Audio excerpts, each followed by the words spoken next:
परिदृश्य पर चिंताएं जताते हैं और भारत को ये सलाह देते हैं कि वो आर्थिक सुधारों का एक नया दौर शुरू करे, तो दरअसल इसके मायने क्या हैं?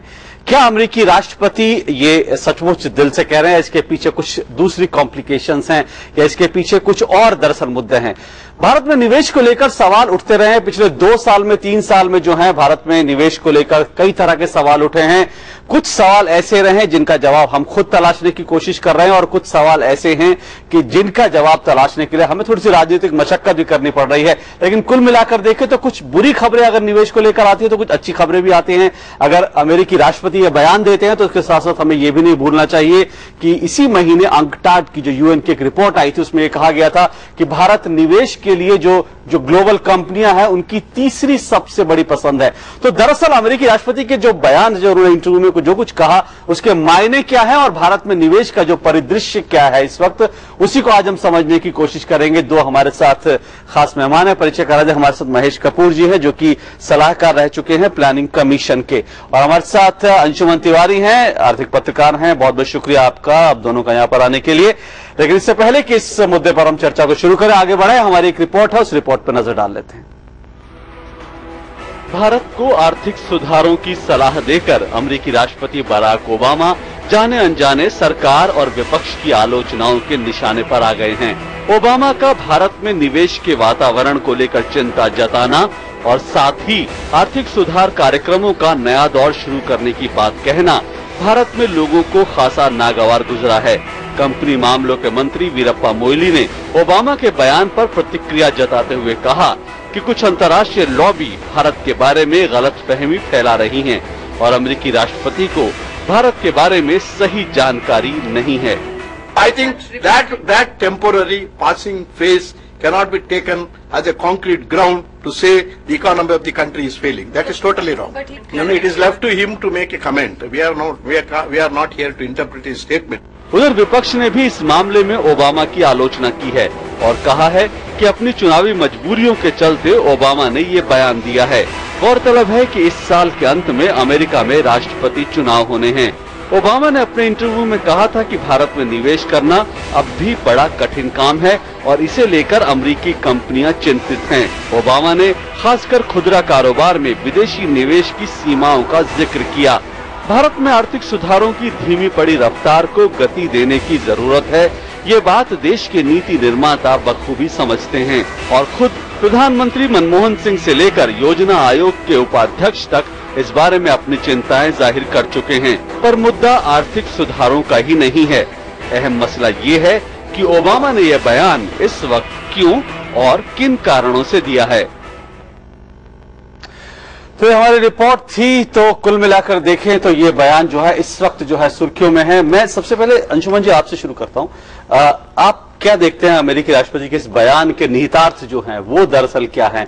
जब वो ऐसा कहते हैं तो क्या इसके पीछे वजह कुल मिलाकर आपको दिखाई देती है? 2 निहितार्थ हैं। एक निहितार्थ को आप अमेरिका और अमेरिकी कंपनियों के निवेश के नजरिए से देख सकते हैं और एक आप ग्लोबल जो भारत के बारे में जो अंतर्राष्ट्रीय नजरिया बना है और जो स्थापित और तथ्यपूर्ण भी है, क्योंकि आप फिच की रिपोर्ट देखें, S&P की रेटिंग देखें और दुनिया भर की सारे एनालिसिस देखें, इवन भारत सरकार की अपनी विश्लेषण, उनके अपने रिपोर्ट, उनकी अपनी प्रतिक्रियाएं देखें कि भारत में इन्वेस्टमेंट का माहौल नहीं है। और आप ध्यान दें कि प्रधानमंत्री ने जो पहली बड़ी बैठक की थी उसके बाद जिस एनिमल स्पिरिट की बात कही थी वो शायद इसीलिए कही थी कि भारत में वो स्पिरिट खत्म हो गई है जिससे कि एंटरप्रेन्योर इन्वेस्टर इन्वेस्ट करता है।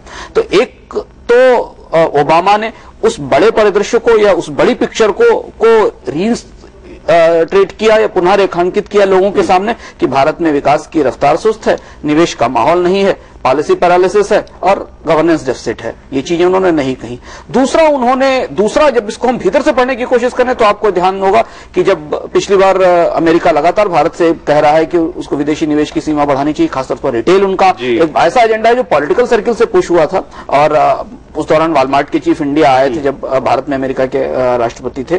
तो एक मुद्दा वो भी है जिसे जोड़कर देखा जा सकता है। तो अमेरिकी कंपनियां जो इस समय, अमेरिकी अर्थव्यवस्था जिस समय संकट में है, वो निवेश के नए रास्ते तलाश रही, उसे भारत का बाजार कुछ ज्यादा ही बंद दिख रहा है। और एक प्रश्न, ये सवाल भी है, तो इसको दोनों संदर्भों में देखा जा सकता है। सरकार और अमेरिकी राष्ट्रपति के नजरिए पर सवाल उठाने वाले लोग इसे उस नजरिए से देखेंगे, लेकिन उससे हमारा कोई लाभ नहीं होना है। हम खुद भी अपनी स्थिति देख रहे हैं और वो सब कुछ सरकार के खुद के अपने आंकड़ों में दिख रहा है।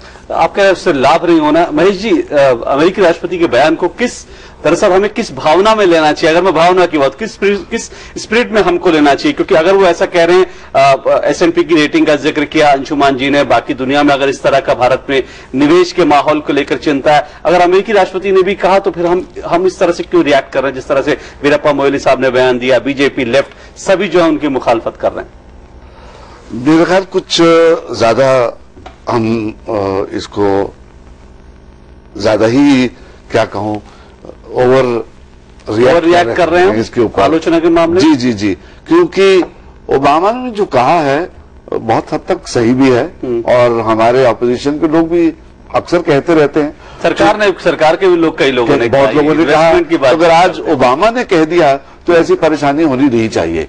ओबामा ने ये किसी ने कहा नहीं है। मुझे लगता है कि इस देश में रिफॉर्म्स पहले जब हुई थी तब डॉक्टर मनमोहन सिंह वित्त मंत्री थे, आज फिर वो वित्त मंत्री हैं जी। पता नहीं कहां तक ओबामा को ये ख्याल है कि शायद उनके ये कहने से वित्त मंत्री जो हैं अब दोबारा फिर से जोर से रिफॉर्म्स के चक्कर में आ जाएंगे। हमें उम्मीद है, बहुत लोग उम्मीद कर रहे हैं कि डॉक्टर मनमोहन सिंह के वित्त मंत्री बनने से रिफॉर्म्स का जो पेस है उसमें तेजी आ जाएगी। जी, लेकिन इसमें एक बड़ा पहलू जो अंशुमान जी है, अगर उन्होंने गुड फेथ में कहा, हालांकि जो उन्होंने कहा उसके पीछे उनकी मंशा क्या हो सकती है इस पे लेके भी सवाल उठ रहे हैं, उस पर मैं बात करूंगा। लेकिन उससे पहले जो महेश जी ने कहा कि हो सकता है कि एक दोबारा पुश मिले अब, क्योंकि वित्त मंत्रालय जो है खुद प्रधानमंत्री के हाथ में। लेकिन बहुत से राजनीतिक विश्लेषक ये मानते हैं कि दरअसल ओबामा ने ये बहुत टाइमिंग जो है बहुत खराब है। कुल मिलाकर देखे सभी मानते हैं, प्रधानमंत्री इशारा कर चुके थे कि वो कुछ बड़े रिफॉर्म्स के लिए कदम उठा सकते हैं, लेकिन जब अमेरिकी राष्ट्रपति कह दे उसके बाद लेफ्ट की जो पॉलिटिकल स्टैंडिंग है या ममता की जो पॉलिटिकल स्टैंड रिटेल जैसे मुद्दे पर, वो शायद और ज्यादा कड़ी हो जाए सरकार के लिए। अब ऐसा कुछ करना तो एक मैसेज जाएगा कि अमेरिका के इशारे पर किया जा रहा है, अमेरिकी दबाव काम कर रहा है, जबकि ये ऐसे कदम है जिनको खुद प्रधानमंत्री उठाने का संकेत दे चुके थे। तो टाइमिंग इसकी क्या गड़बड़ है क्या? मुझे नहीं लगता है, क्योंकि देखिए अगर हम इसे डोमेस्टिक पॉलिटिक्स में रीड करेंगे तो रिटेल का टल जाना अमेरिका का दबाव नहीं था।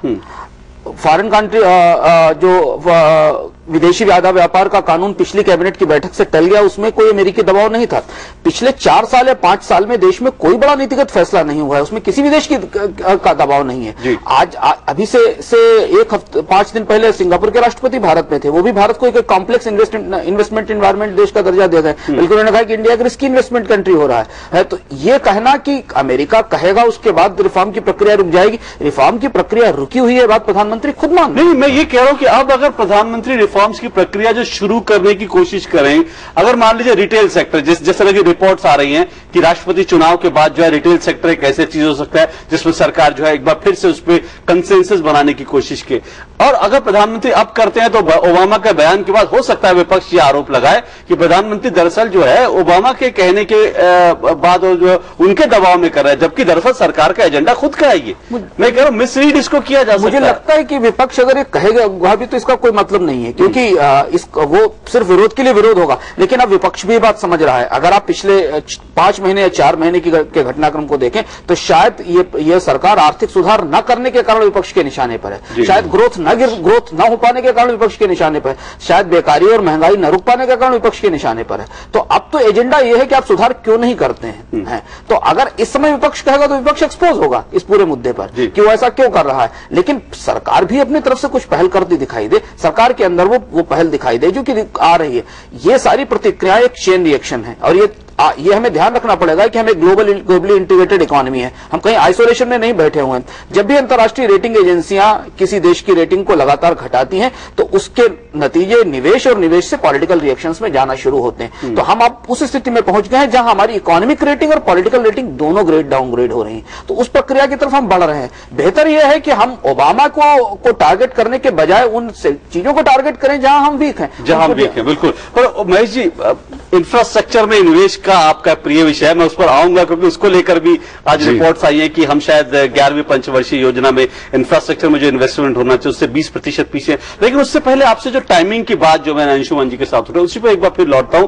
कुछ लोग ये भी कह रहे हैं कि अमेरिका में राष्ट्रपति चुनाव है, ओबामा साहब को जो है उनको फंडिंग चाहिए और कुछ बड़ी कंपनियां जो कि रिटेल सेक्टर में हैं, जो अमेरिका की अर्थव्यवस्था की तरह से रीढ़ मानी जाती हैं, वो जो है इस वक्त जो ओबामा के साथ नहीं खड़ी। और शायद ओबामा साहब ने ये बयान जो है उनको खुश करने के लिए दिया और भारत की नीतियों से संदर्भ उसका कुछ ज्यादा कुछ नहीं था। हो सकता है इसका भी ये भी एक कारण हो, क्योंकि ओबामा का इलेक्शन करीब है और there is a major unemployment problem in the US. और वो ये कह रहे हैं कि अगर अमेरिकन इन्वेस्टमेंट बाहर जाएगी तो एम्प्लॉयमेंट भी जाएगा, बाहर उनको मिलेगी। तो इसलिए उस चीज को मद्देनजर रखते हुए उनको अपनी ये परेशानी जो है किसी के ऊपर तो डालनी है।